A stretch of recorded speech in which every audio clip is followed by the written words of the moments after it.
to laugh sometimes because they'll get into some conversations where they're rampaging about the well-being of some subject or another, and one or the other of them will say to the other, if anyone was ever listening to us, they would think that we were out of our mind because we are just deliberately milking this for all it's worth.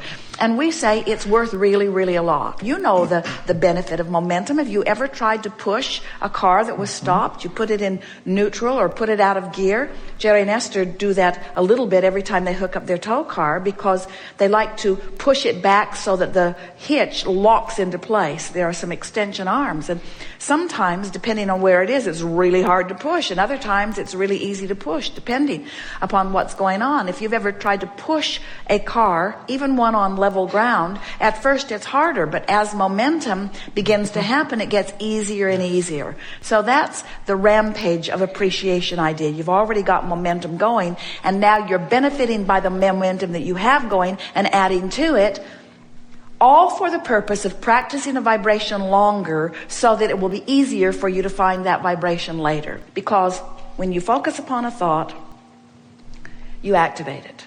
If you hold the thought longer, it becomes more active in the sense that law of attraction brings other thoughts that match it to it. So now you've got a bigger energy moving. If you stay with it longer and return to it daily and think about it frequently, now it's a chronic thought. Now it's a dominant thought. That's what a belief is. A belief is just a thought you keep thinking. So as you train yourself to feel forward, so that you're not just believing, but knowing who you are. When you know, because you've practiced it, that well-being is yours, then anything that you might observe that is the opposite of well-being won't be but a little glitch, just a momentary glitch in your vibration. You won't get carried away in it because the dominant vibration within you, the chronic vibration within you, the practiced vibration within you is something so stable and so secure that you don't lose your balance. And then and really only then are you happy to go out in the world, anywhere in the world, knowing your well-being. In other words, if you don't know your well-being, if you feel vulnerable, your life gets narrower and narrower and narrower. As you say to your children, don't go there and don't go there and don't talk to them and watch out for that and don't watch that program. And what you teach your children is to diminish their life, because when you understand that what's out there will give them a bounce, and if you believe in their well-being, we talked about believing in that which you're wanting to teach, believe in your children's ability to believe in their well-being because you believe in yours and demonstrate it all day, every day. That's the reason that we would rampage. We started from the awareness that my emotions tell me about the vibrational relationship I've got going on. That's what emotions are. And usually when something happens, you have a reaction to it. And we do not see that you would want, or that you have anyway, to not be reactive to life. We just want you to be consciously aware that you are reactive to life, and then as soon as you're aware that you're reactive to life, then be proactive about it, then be deliberate about it. So when you ask us to do a rampage of appreciation, we have to acknowledge that only a person who's in the vortex and in vibrational alignment with who they really are can benefit by a rampage of appreciation. Because if you attempt a rampage of appreciation in order to try to fix a negative emotion that you have, all that happens is, because the frequencies are so far apart, you just aggravate where you are in a stronger way. So if someone was rude to you and you didn't like it and you just brushed it off like a spark from a fireplace before it burned a hole in your sleeve, if you just brushed it off, then there's nothing about it that affects you. It was just a moment in time where you rendezvoused. Law of attraction put you there because of something that was going on with you, but you didn't exaggerate the situation because you didn't think about it. You didn't ponder it. You didn't wonder what the ulterior motives were. You didn't discuss it with someone else. You didn't blog about it. You didn't email. You didn't write an article about it. You didn't put it in your journal. You didn't write it in your diary. You didn't make a computer note of it. You didn't make a captain's log of it. You didn't say, for all to remember from this point forward, on this day, that person was rude to me and I didn't like it. You didn't make a big deal about it, and because you didn't make a big deal about it, you didn't practice the vibration of it, and so you've brushed it off. And now, if you just brushed it off, then someone pretty much like that is going to show up pretty often in your experience, because there's something going on in your vibration that attracts people like that showing up in your experience. They won't come more and they won't come less. They'll keep coming just like they've been coming, because it happened and you just brushed it off. But if it happened and it made you feel bad and you pondered it for a moment, during the first few seconds of that, you launched a few rockets into your vortex of creation.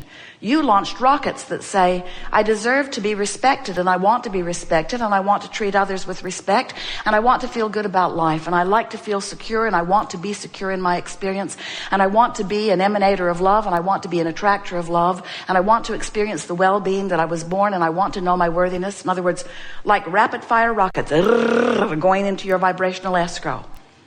So now, all of that happened in the moment of your perception of being mistreated. But now, because you've launched all those rockets, just like in the previous statement that we offered to you, you launched the rockets, they were rude, you're experiencing the opposite of what you want, and in the moment this problem occurred, you put a solution into your vibrational reality, which is what precedes all realities.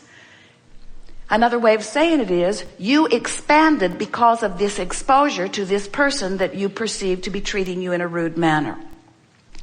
But this time, you don't just flick it off. You don't just pretend that it didn't bother you. This time, you acknowledge that hurt. I felt negative emotion, which means I've got a habit of attraction that doesn't mesh with the pattern of attraction that I would like to be. In other words, I'm attracting rude people. It happens every now and again. I must have something in the mix of me that could be cleaned up, that would then leave me in a better creative stance. So you don't brush it off and you don't make it worse. You make it better. You give them the benefit of the doubt. You say something like, this wasn't personal. Their rudeness was emanating from their disconnection. And I rendezvoused with it because I'm a vibrational match to it, but I don't want to be. I don't want to be a vibrational match to rudeness because I'm mostly nice, and most people I know are nice. And we want to get along, and we don't need everybody to behave in exactly the same way for us to get along. I want to be a liver of unconditional love. I want to be able to look at people, and when they're rude, I want to love them and think to myself, not necessarily engage them in conversation. I want to think to myself, you're having a hard day, and I wish a better day for you. And I wish a different rendezvous for me. So, thanks for the update. Thanks for the update about my vibrational stance. And thanks for helping me focus more specifically in the direction of who I really am and who you really are, and what I really want and what you really want. Thanks for the update. And now, because of this encounter, you shifted your vibration. Your point of attraction has changed. You now have far less probability of running into somebody like that again. In other words, you're going to have to go looking for it to find something like that. Now, later that day, you could be with another friend because you've been attracted for another reason. You could have already had a previous engagement. So you sit down, you're having a conversation, you're enjoying them, you notice a little furrow in their brow, you wonder what's wrong. They psychically pick up on your wondering. They read your body language. They see you as someone who's empathetic. And they think, this is someone that I can reveal to. And then they say, something very troubling happened to me. Now, you could flick it off. You could flick it off. You could get up from the table and run away fast. You could feel defensive. You could feel warning. You could feel uncomfortable. You could want to head it off. Or You could let it come as a consequence of your natural attraction. You could let this person vent to you, because in the venting of this person's problem, in the moment of the activation of the problem, you are going to launch an equal and equivalent solution. So you're going to benefit from this interaction no matter which way it goes, really. But then, once you launch the rocket, you've got some decisions to make. You can ignore it, which means you'll stay right there, and this friend will vent to you on a regular basis, and others probably too.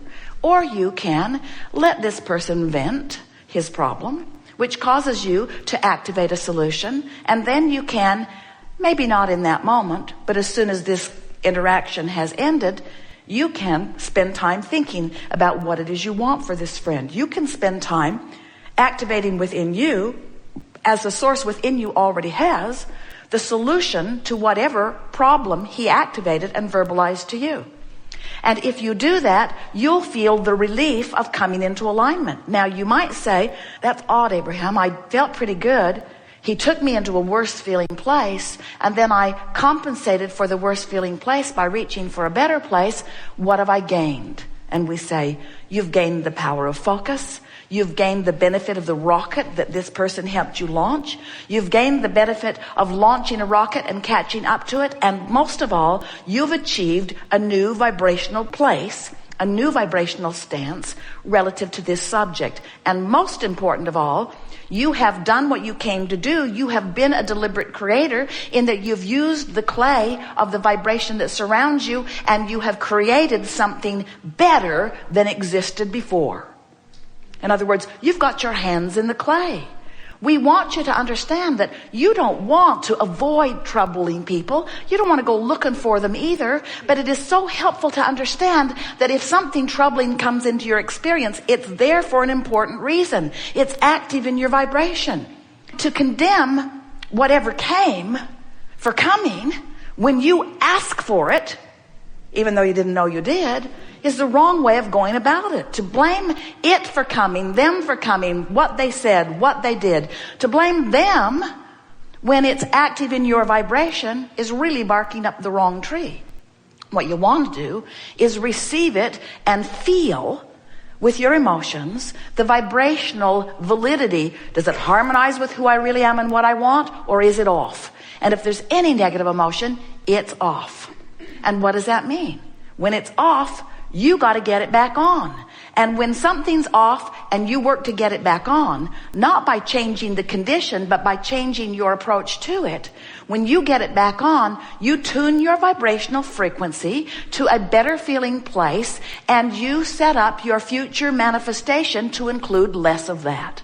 And every time you do it, you sharpen your point of focus until you become this sort of laser beam of clear energy that just attracts nice people, complimentary people, benefiting people, loving people, interesting people. You become a beacon for those who are, now, you are already a beacon. You're already a beacon for who's ever coming.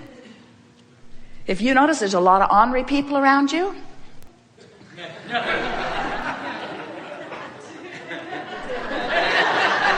you're a beacon. If you notice there are a lot of needy people around you, you're beckoning them in. So if needy people come to you, does that mean you're needy? No, it means needy's active in you. It means you're noticing needy. Don't want needy, or want to help needy. In other words, whatever's coming is coming for a reason, and you're the reason. Your thoughts and how you feel. Your words and how you feel. Your behavior and how you feel.